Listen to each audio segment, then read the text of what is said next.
me tell you a little bit about myself. I have been providing IT support to mostly small business for over 20 years and doing some consulting with larger enterprises as well.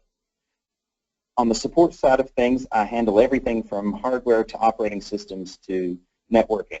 And my credentials include MCSE and MCSA as well as a Master ASE. I've been teaching since Windows 2000. I cut my teeth, so to speak, on the introduction of Active Directory and Windows 2000, and I've been teaching the operating systems, Exchange, and now some IT-centric soft skills, which I very much enjoy. One of the things that I love about teaching is that it gives me the opportunity to investigate technologies and products that I don't get to use as much dealing with small business. I don't get exposed to as many of the enterprise technologies with small business clients as I would like. So having the diversity to both teach and provide support gives me a unique perspective, the ability to tell you what things look like in the real world and learn some stuff that I might not otherwise get exposed to from the IT spectrum.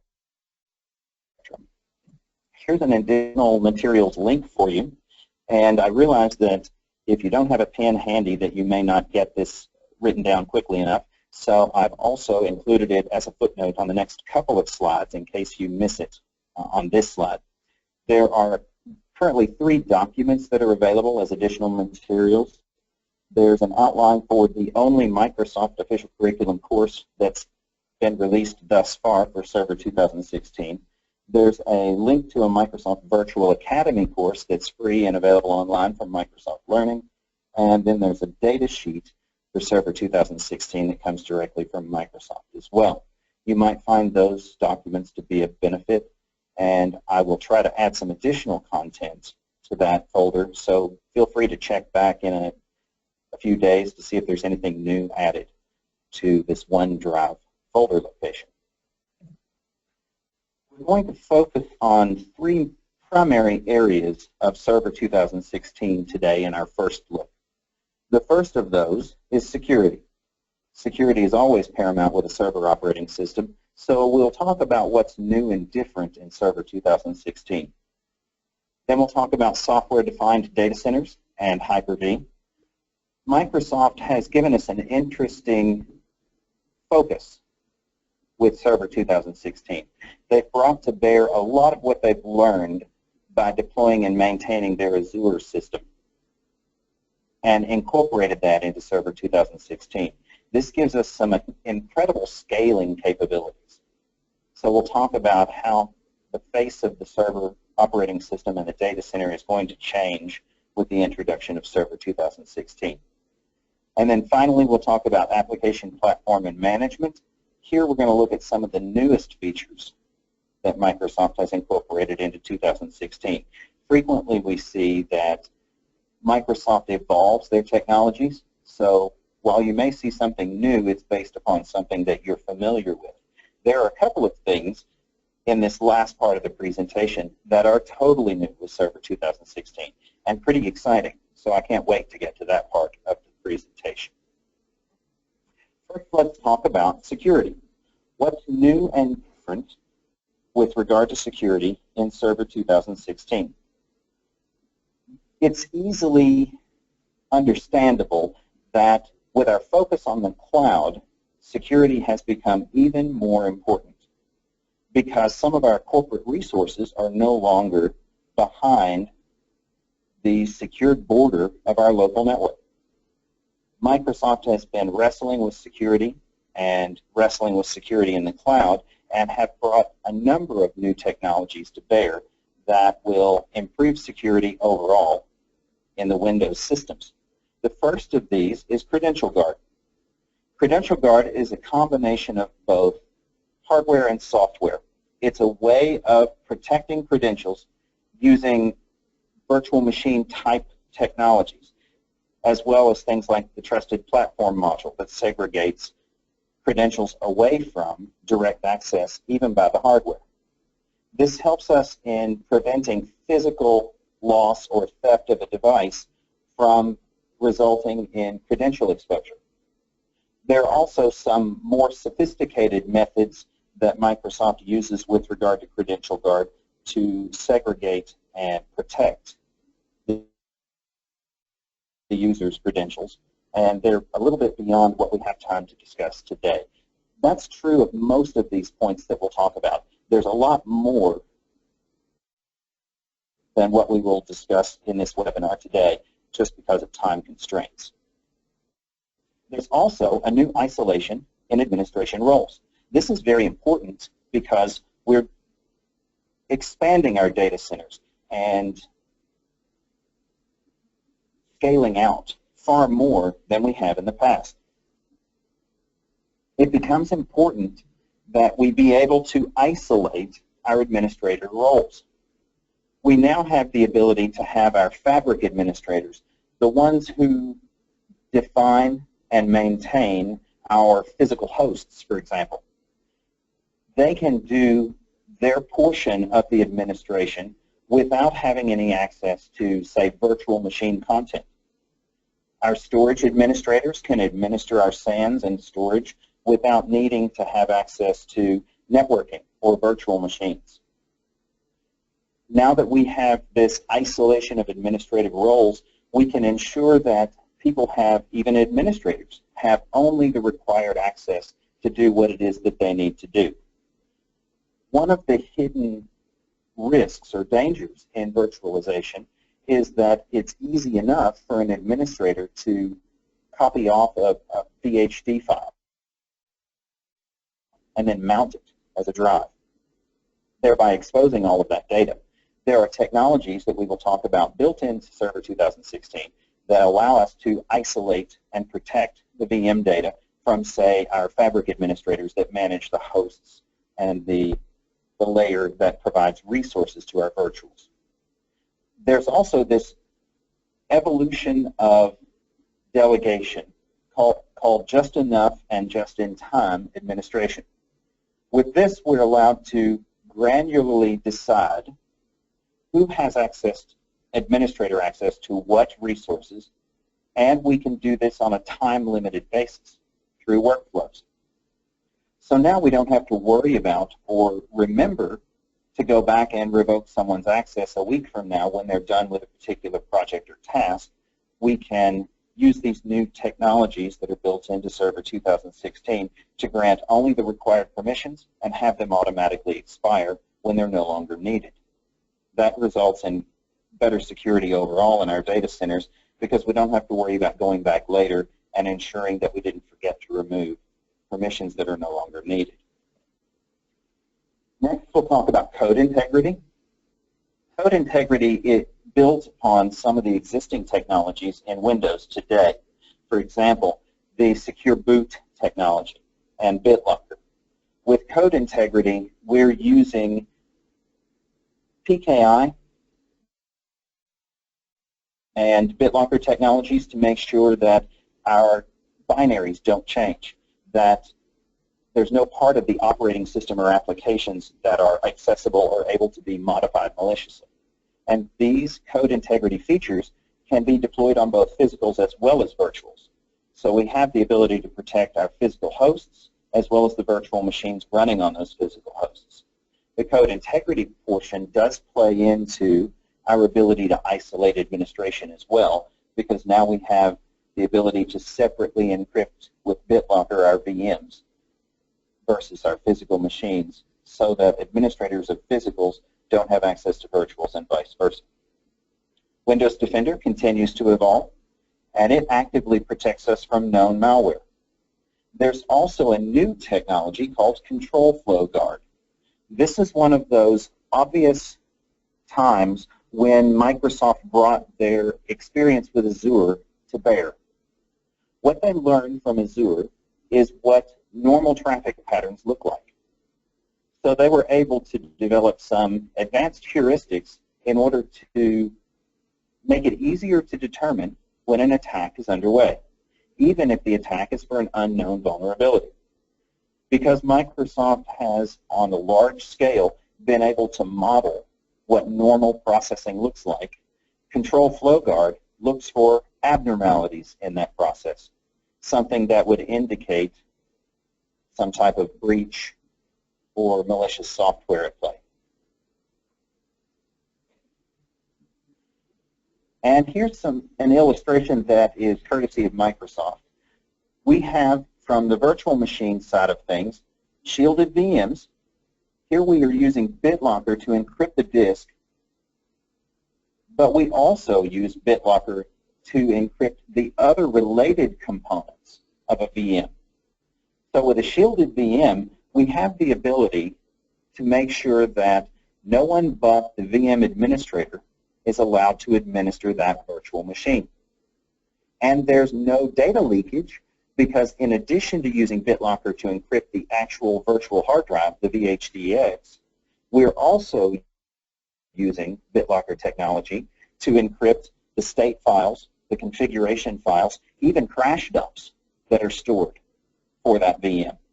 So there's no risk of data leakage from someone from the physical side, for example, simply pulling off the VHD and attempting to mount it. They're not going to be able to do so. They take this another step by also ensuring that with shielded VMs, there's no console access to the virtual machine. You can't go into Hyper-V Manager, for example, and connect via the console. So there's no overlap between the physical administrators and a shielded VM running on that physical hardware. The Host Guardian service allows us to further this isolation by making sure that the keys BitLocker uses to decrypt volumes are stored securely. And we only release those keys when we have verified that our physical hosts, our VMware Hyper-V hosts, are healthy and unmodified. So the Host Guardian service gives us the ability to store our credentials, our keys for decrypting BitLocker, separately from the rest of the environment. So it gives us one more degree of separation of administrative roles. We also have Generation 2 virtual machines, which have some improved and increased capabilities with regard to virtualization of the Trusted Platform module. With Generation 2 VMs, we can use TPM technology along with BitLocker for shielded VMs. This is what it looks like with the new system, with these new protections in place. The server administrator now has the ability to administer the server. And traditionally, the server administrator also had access to all these other things you see illustrated in the middle column for the Hyper-V virtual machine. With a shielded virtual machine, the server administrator no longer has access to any of the Hyper-V resources within the virtual machine. So the server administrator still administers our hardware, but is unable to access the data or administer the server that is shielded within a VM.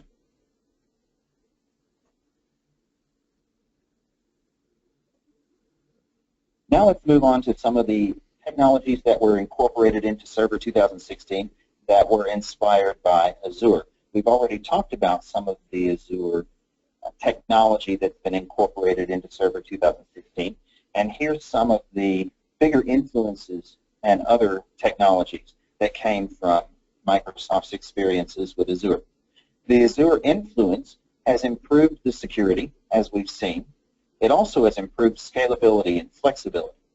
So we have the ability now to build much larger data centers, and as we'll see in a few slides, we can even build these much larger data centers more economically because we now have the ability to use Microsoft platforms for more of the data center, which means that we're using off-the-shelf hardware, Wintel-type systems rather than very expensive SANs and whatnot. So we'll look at that in just a few moments. One of Microsoft's focuses here is what they call the software-defined data center. In fact, in some of Microsoft's own documentation, they refer to DC, which we traditionally thought meant or has traditionally meant domain controller.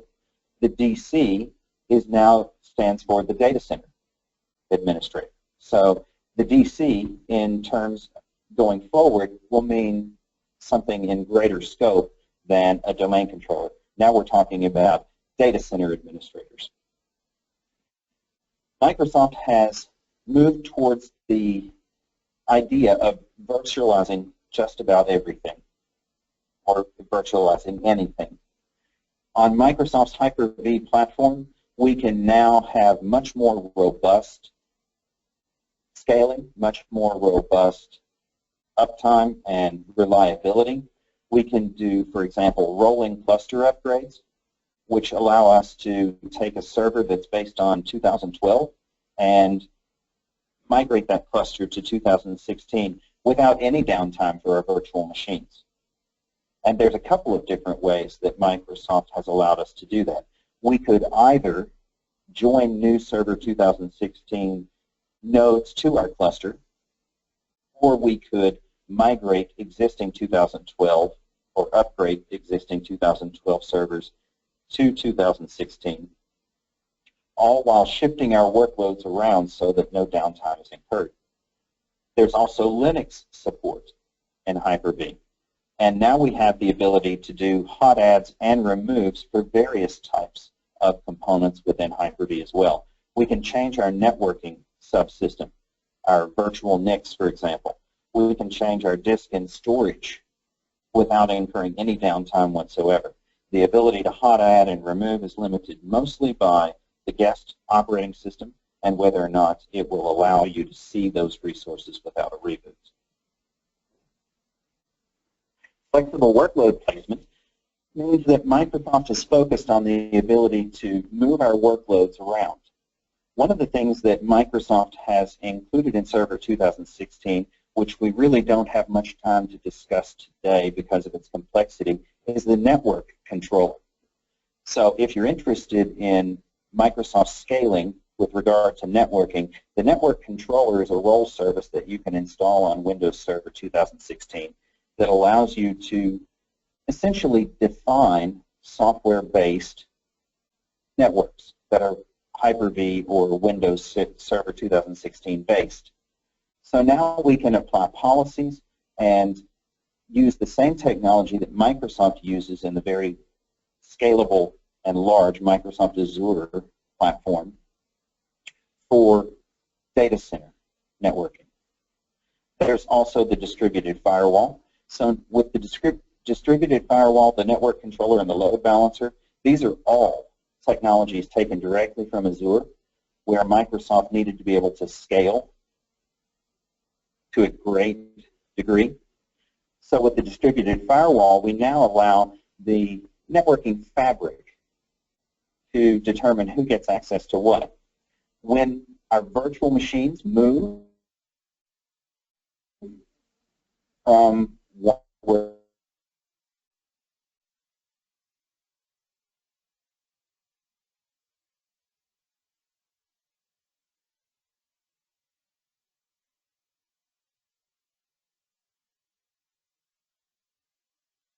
Unmuted. the platform to another, from one host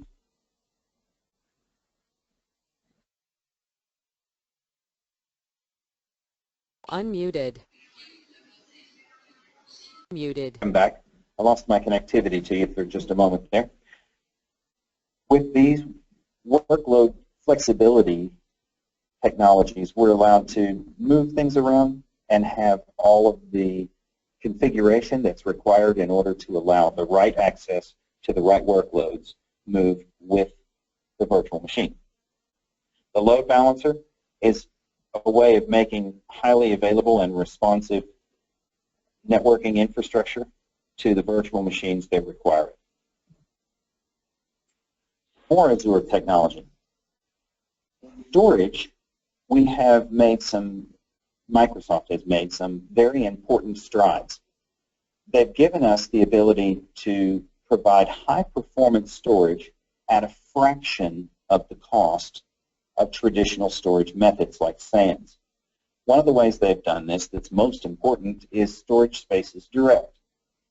Storage Spaces Direct uses direct access storage, and by that I mean storage that's directly connected to an individual physical server, and it converges direct access storage on multiple servers by allowing you to define software RAID across those servers. Essentially, what we're doing here is we are taking the same parts that you would find in a SAN, for example, and we're making those available without having to purchase a very expensive appliance like a SAN. So, for example, if you look at the components that make up a storage area network, the SAN has essentially three components. It has platters, spinning drives, or SSD drives that provide us with storage. It has usually two RAID controllers that act as basically the brain of the SAN and run on some type of operating system, perhaps a highly customized version of Linux or Unix, for example. And then we have high-performance networking connectivity. Those are basically the three components that make up a SAN. With Storage Spaces Direct, Microsoft has taken those same three components, which, by the way, already exist in a server, the storage, the brain with an operating system, which becomes our RAID controller, and the networking.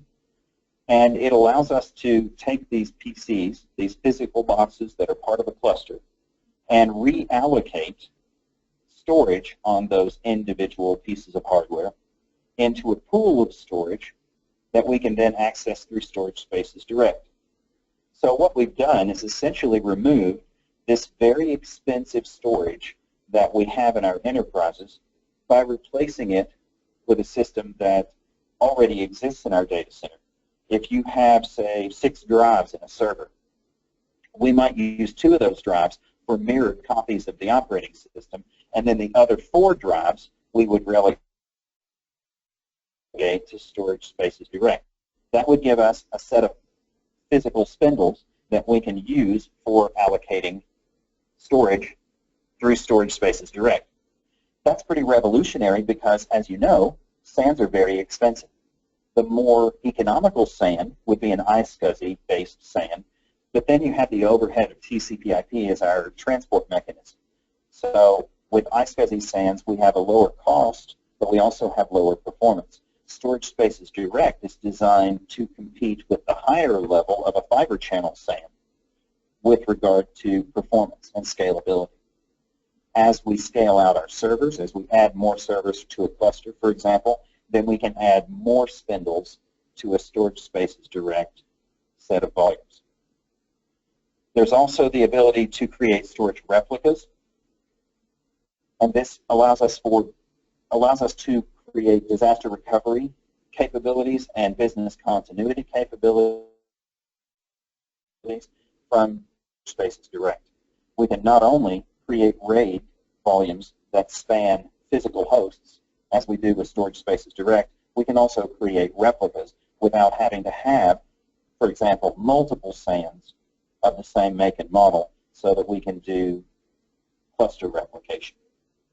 And then finally, there's storage quality of service, which allows us to prioritize our workloads using a storage QoS policy. There are a couple of different types of storage QoS policies, and we can use either of them depending upon what our needs are in regard to storage quality of service. Let's move on now to Hyper-V, what Microsoft calls compute. What's new in Hyper-V? We now have a lot more resiliency and availability. For example, we have compute resiliency because we no longer are suffering downtime as a result of a CPU or a server going offline. We have storage resiliency as well, and we have node quarantine. All of these essentially add to our uptime by allowing the systems, the physical side of our virtualization, to recover from and suffer silently temporary outages. We can handle things like networks going out for a short period of time, storage becoming unavailable for a short period of time. We can move workloads around, and we can cache content in such a way that temporary, momentary hiccups on the hardware side of things don't result in VMs going offline.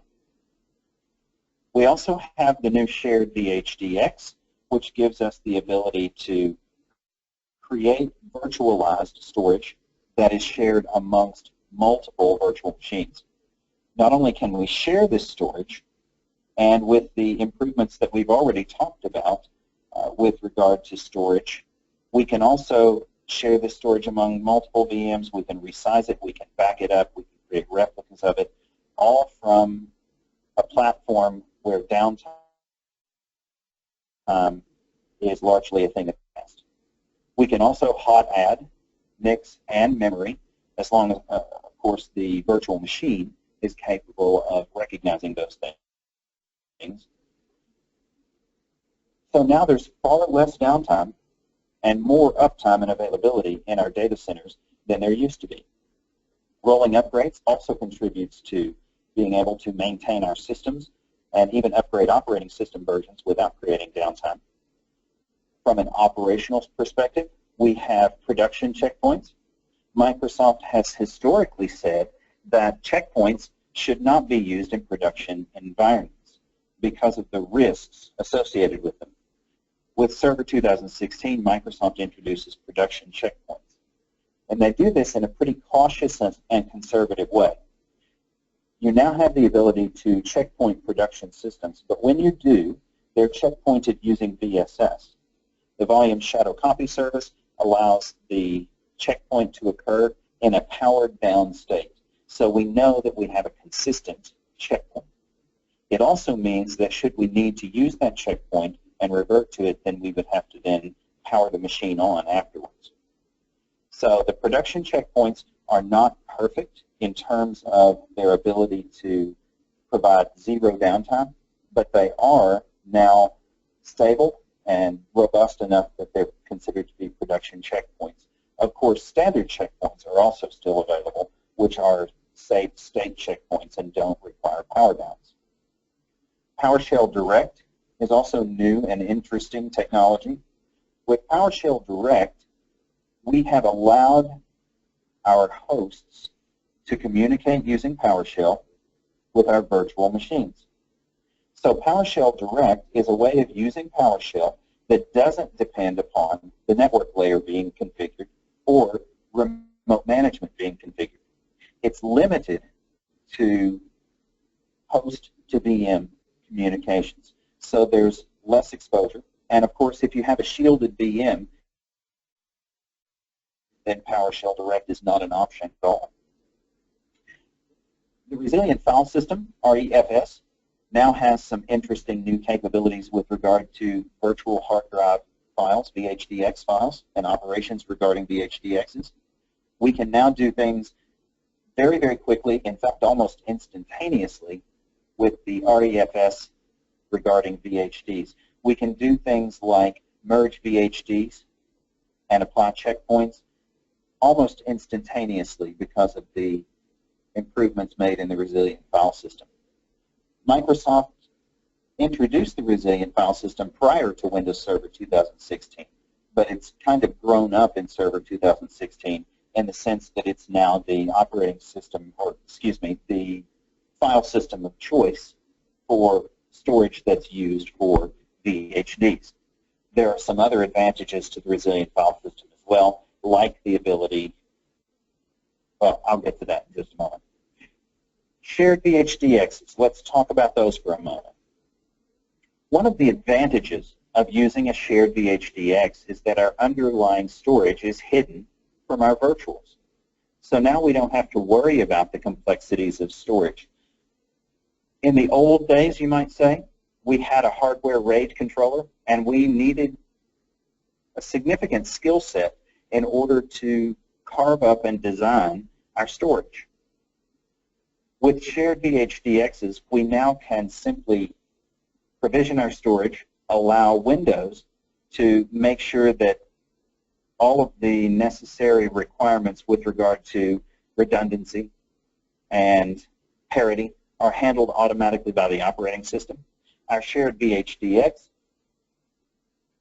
is able to be accessed by multiple VMs simultaneously without regard to what the underlying storage looks like. It simply appears as a volume. We can resize these shared VHDXs without having to take our load offline, our workload offline.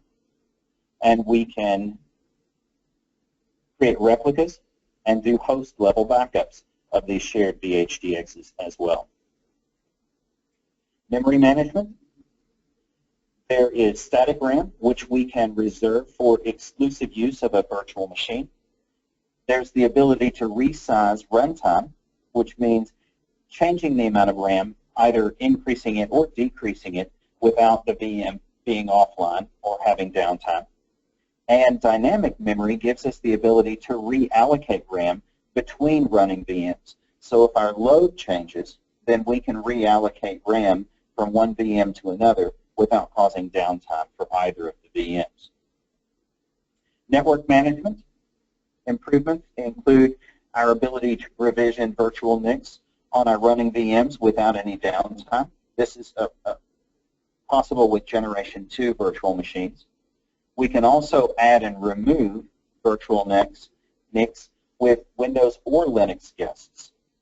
And we can also create custom names for these network cards that are visible from within the guest OS, making our hardware management and virtualized hardware management more transparent.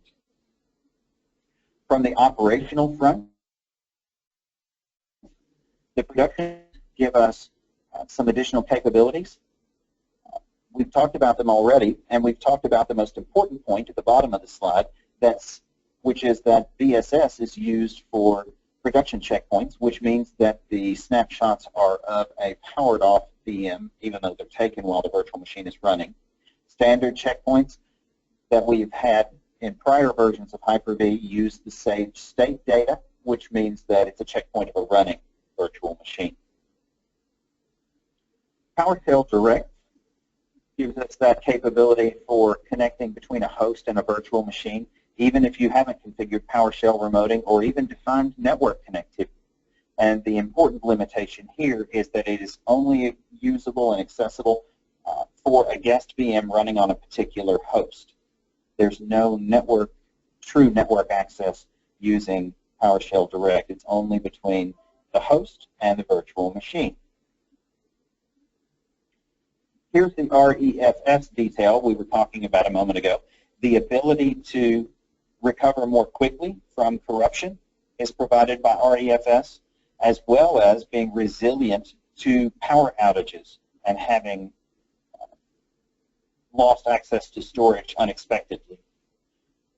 There's also the ability to provide for better data integrity with REFS, and most of it, perhaps not all, but most of the limitations that we saw with REFS under 2012 R2 have been removed from 2016. It now gives us the ability to do this stuff that we saw introduced in 2012, but yet maybe wasn't ready for prime time. For example, disk deduplication was available in Server 2012 R2, but it had some pretty significant limitations, like the ability to disk dedupe large amounts of data created a huge amount of workload on the server and caused the server to constantly be working towards disk dedupe. That's improved under Server 2016. We now have support for much, much larger data sets, and in certain environments, like storage that's used for storing VHDX files or software repositories or Windows updates, in those cases, disk deduplication under REFS has huge storage advantages. It remains online during subdirectory reconstruction, so that now we don't have the downtime associated with fixing our disks and recovering from minor disk problems. And notice on the right-hand part of the slide some of the performance advantages: instant fixed disk creation and merge operations. The instant disk merge operations from a management and IT management perspective is a big deal for me, because I've seen so many cases where it took potentially hours to merge checkpoints and things of that nature. So the ability of REFS to simply stitch together those checkpoint files with the original VHDX, as opposed to actually moving a bunch of data around, is a huge performance advantage. Software-defined networking. Software-defined networking is another example of Microsoft's push towards the software-defined data center in general. Here we fully virtualize our tenant networks. For example, let's say that your company absorbs a competitor or buys out a competitor. And so now you've got their virtual machines running in your data center.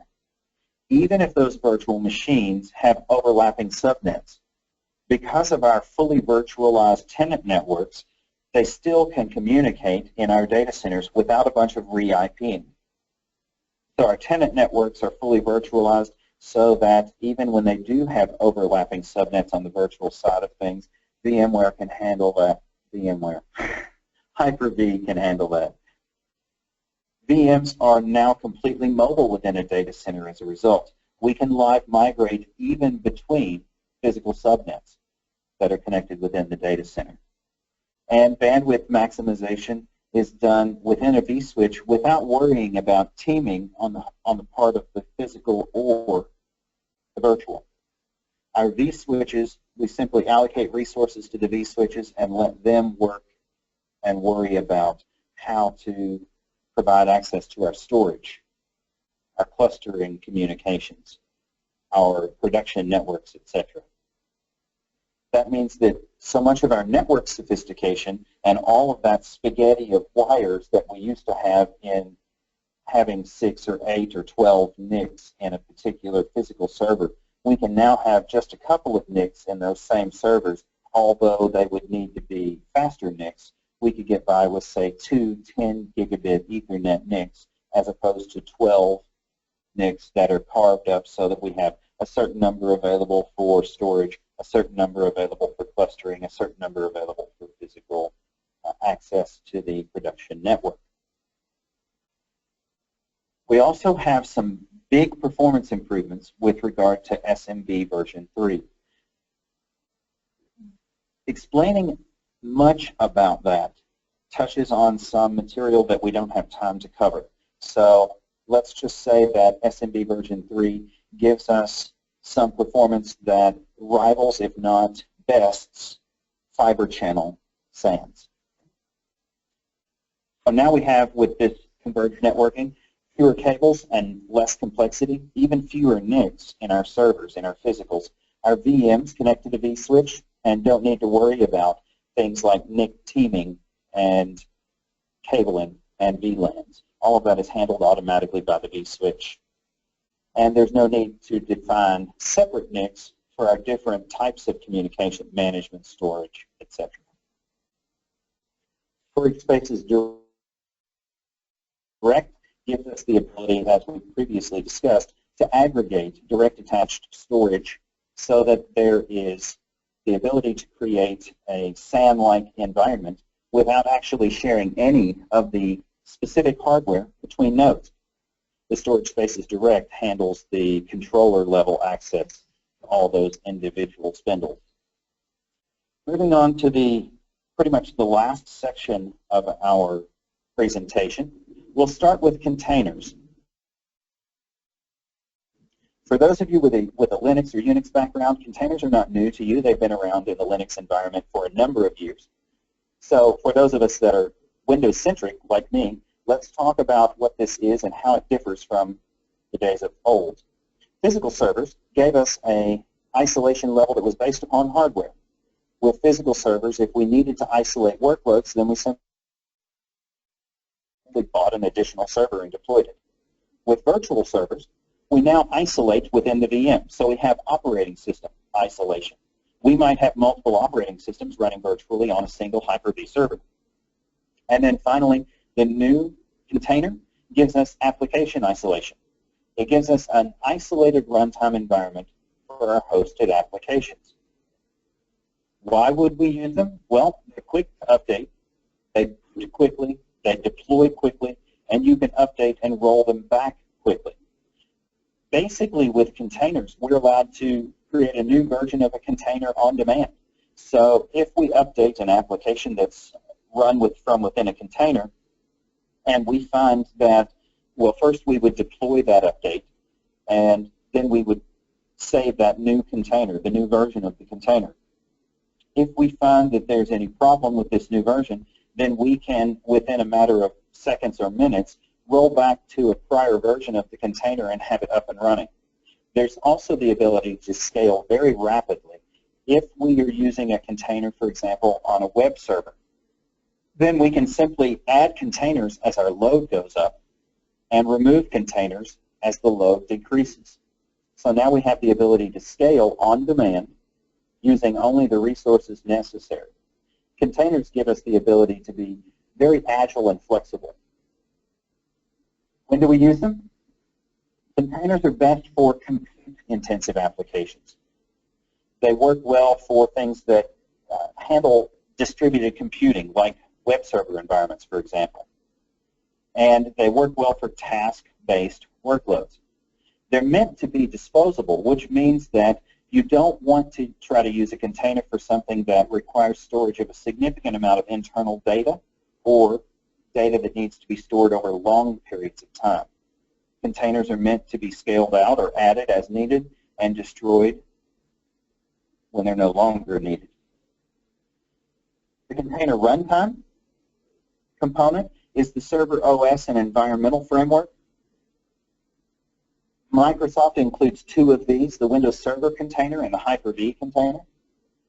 There's the container image component, which allows us to provide the components that we need in order to service the container workloads.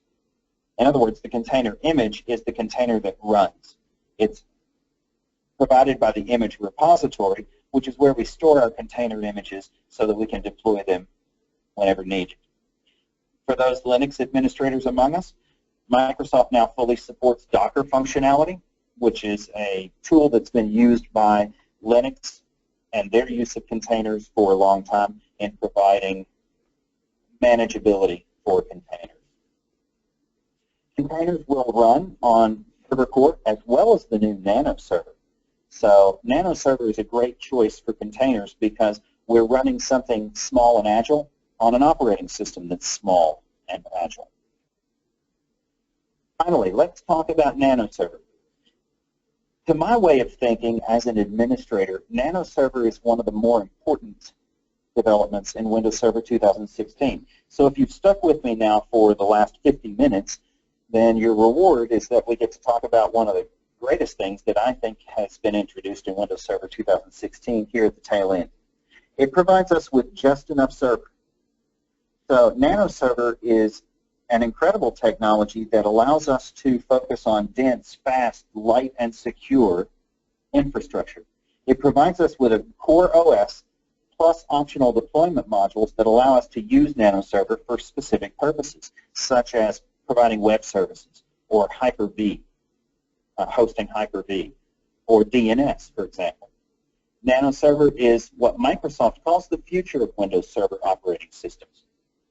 It can be a Hyper-V host or a Hyper-V guest, either one, and it is 64-bit only. It is much, much smaller than any other implementation of Windows Server. The core operating system is 440 megabytes.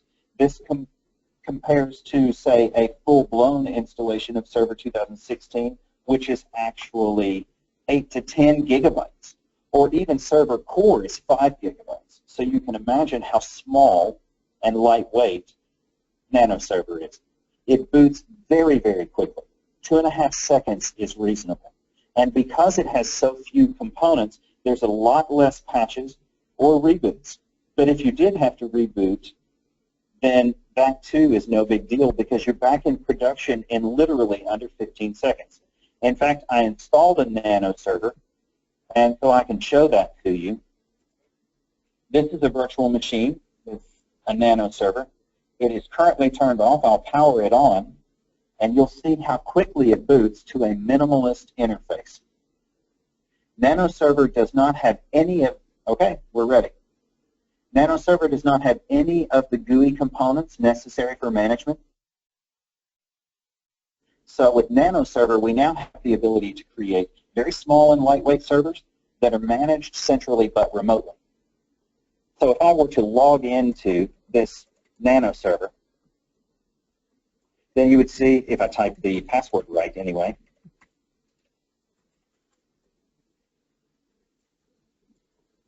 I'm typing more slowly so I don't misspell it again, then you see this recovery console, also minimalistic. I can look at things like the networking,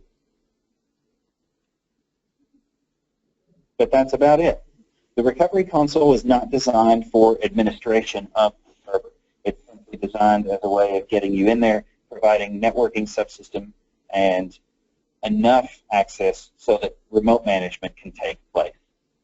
The differences in the way you manage NanoServer, you can use snap-ins and simply point them at the NanoServer. You can also add a NanoServer to Server Manager, which means that now we have an environment, an interface where we can manage all of our servers that's built into the full-blown, full GUI installation of Windows Server 2016. There's web-based management and PowerShell management, and if you have an Azure subscription, there's the remote server management tool as well. One of the things that you need to be aware of with regard to NanoServer is that these packages that you include when you build a NanoServer, they can't be changed once the server is deployed. These servers are designed to be single-purpose workhorses. So if you want a NanoServer that provides you with DNS, then you'll build a NanoServer with the DNS add-in or the DNS package, and then you won't change that in the future. This is not a big deal because it only takes a few minutes to build a NanoServer anyway. It's a single PowerShell command, albeit one with several switches. There's no group policy management of NanoServer. We use instead desired state configuration. And by the way, Microsoft has given us some glimpses that this is the future of server. They don't intend to continue to manage servers through the use of group policy. They're going to instead use group policy for clients and desired state configuration for servers. And of course, as we saw in the minimalist interface, there's no local management to speak of or local login that gives you any usable access. With a NanoServer, the local login does not give you any access to the drive, etc., that lies underneath. But it does have the capability, NanoServer can be a file server. It's good if you need to deploy a Hyper-V host. Having this minimalist OS means that you've got more resources available to your virtuals. It can be a storage host for file services, and you can even cluster those file services using NanoServer. DNS is also a capability of a properly configured NanoServer and web services. You can deploy these as physical VMs or bootable VHDs, and you can even do them as nested virtuals. If you wanted to create a host that was NanoServer and have inside of it virtual machines that are also NanoServer that run other virtual machines, that's a capability as well. All right, I think we're reaching the end of the presentation at this point, so I thought I would give you a couple of additional points if you wanted to find out more about Windows Server 2016. There is, at the moment, only one Microsoft official curriculum course that's available from Microsoft. That's course 10983A, Upgrading Your Skills to Windows Server 2016. It's a 5-day instructor-led course, and I put an outline for that course in the student materials OneDrive location. You can be sure that Microsoft will add additional courses to their curriculum offerings, but I don't have a timeline on when that would be. There's also a Microsoft Virtual Academy course called What's New in Windows Server 2016, and I put a link, a hyperlink, to that web location in the student materials as well.